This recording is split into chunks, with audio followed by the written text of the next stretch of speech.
اور تعلیم کیا دیتے ہیں کہ تم سن چکے ہو کہ اگلوں سے کہا گیا تھا کہ خون نہ کرنا۔ اگلے اب قول ہیں، جب ہم پرانے عہد نامہ میں دیکھتے ہیں موسیٰ کے لوگ، بنی اسرائیل قوم، جن کو خدا نے موسیٰ کی معرفت 10 احکام دیے اور ان کو ان احکام پر عمل کرنے کا کہا گیا۔ یہاں پر اسی حکم کو خداوند یسوع مسیح اس چھٹے حکم کو یہاں پر لے کر آگے چلتے ہیں کہ تم سن چکے ہو کہ اگلوں سے کہا گیا تھا کہ خون نہ کرنا، اور جو کوئی خون کرے گا وہ عدالت کی سزا کے لائق ہوگا۔ اب ہم دیکھتے ہیں کہ عدالت کیا ہے۔ اگر ہم دنیاوی زندگی بسر کرتے ہوئے کسی سے جھگڑا مول لے لیتے ہیں، اس کا خون کر دیتے ہیں، تو ہم عدالت کی سزا کے لائق ہوتے ہیں۔ وہ عدالت میں ہماری رپٹ درج کروائے گا تھانے میں جا کر، اور وہ ہمیں پکڑ کر لے جائیں گے اور ہم جیل میں بند ہو سکتے ہیں۔ اس قسم کا غصہ خداوند کرنے سے منع کرتا ہے۔ اور آگے کیا کہتا ہے؟ لیکن میں تم سے یہ کہتا ہوں کہ جو کوئی اپنے بھائی پر غصے ہوگا وہ عدالت کی سزا کے لائق ہوگا۔ اگر ہم یہ سوچتے ہیں کہ شاید یہ ہمارے بھائی کے لیے ہی آیت ہے، شاید ہمارے سکے بھائی کے لیے، جو کہ ہمارا سکا بھائی ہے، اس پر ہی غصہ کرنے کے لیے یہ آیت ہے، نہیں میرے عزیزو، ہمارا وہ ہر ایک بھائی ہے جو خداوند یسوع مسیح میں زندگی بسر کرتا ہے۔ اور بھائی کی آیت میں آپ کے سامنے رکھنا چاہتا ہوں کہ بھائی، خداوند یسوع مسیح کہتا ہے کہ ہم سب بھائی ہیں۔ متی کی انجیل اس کے 23ویں باب کی 8ویں آیت کو جب ہم پڑھتے ہیں تو وہاں پر لکھا ہے کہ تم سب بھائی ہو۔ 23ویں باب کی 8ویں آیت۔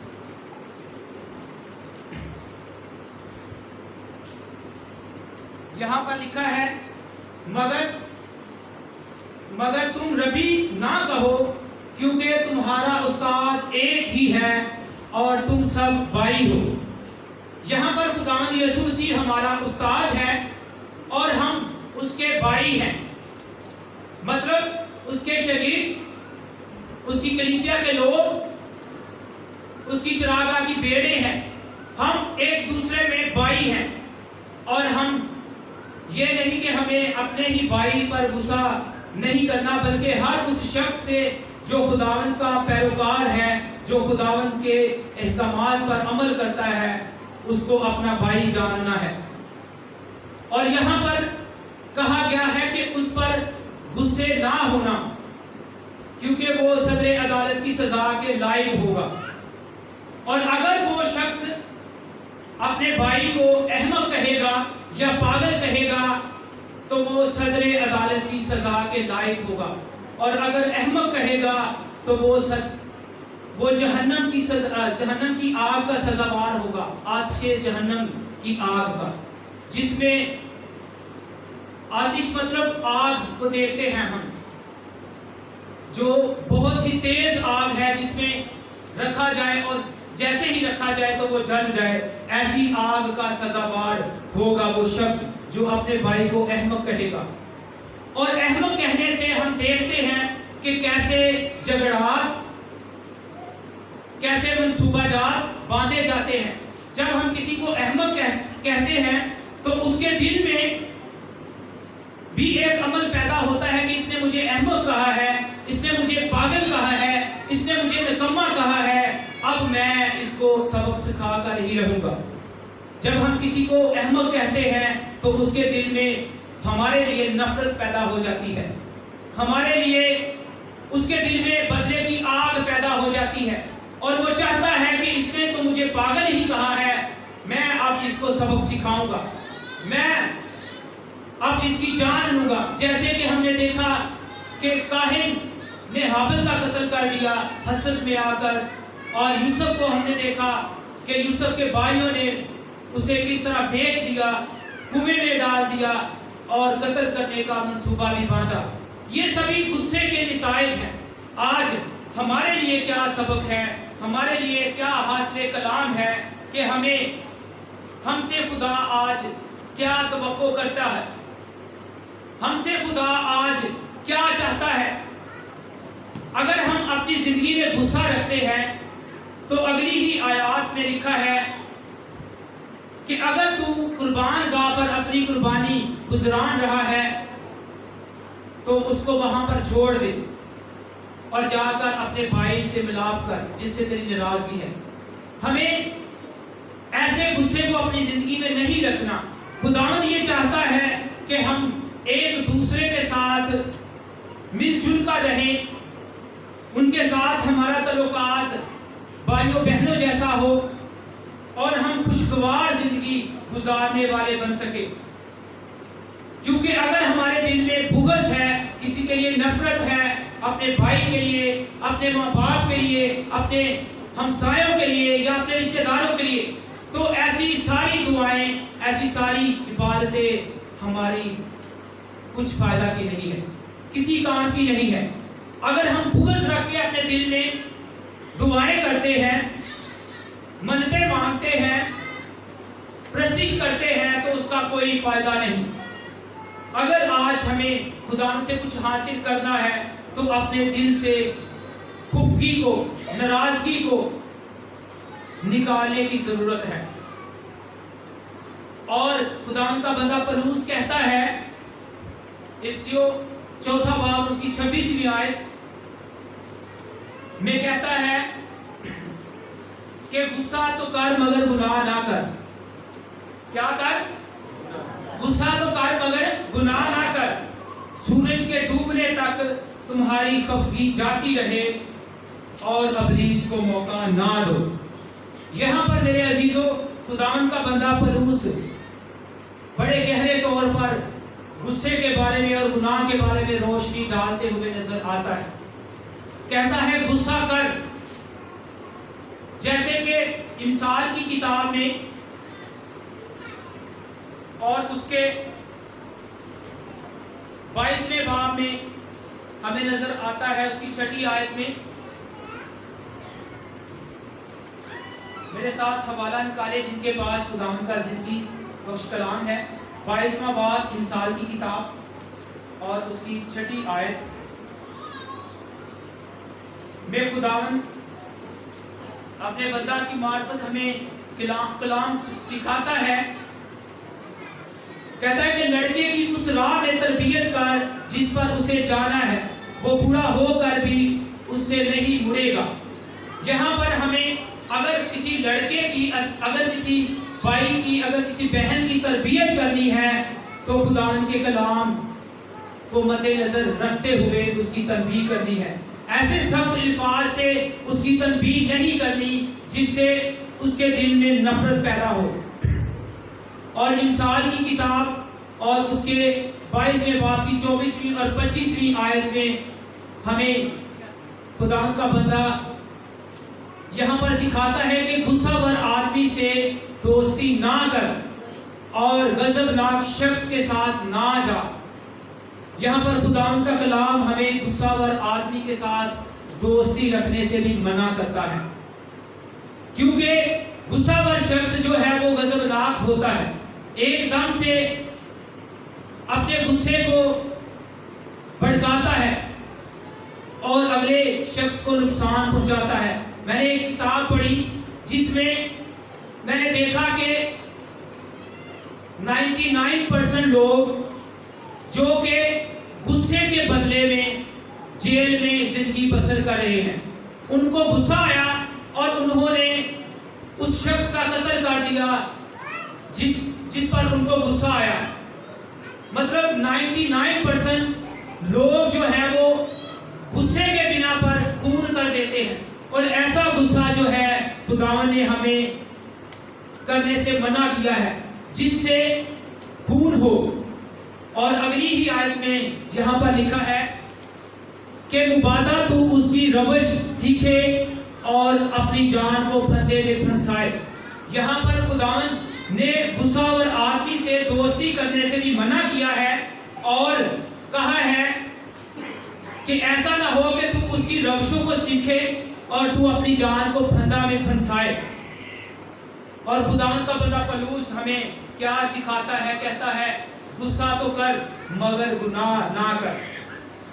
سورج کے ڈوبنے تک تمہاری خفگی جاتی رہے اور تم ابلیس کو موقع نہ دو۔ جب ہم غصہ کرتے ہیں اور اپنے دل میں اس شخص کے لیے نفرت کو پیدا کر دیتے ہیں تو ہم اپنے اندر ان منصوبہ جات کو پیدا کر رہے ہوتے ہیں جو ابلیس کی طرف سے ہے، کیونکہ ابلیس نہیں چاہتا کہ یہ شخص صلح اور سلامتی کے ساتھ رہے،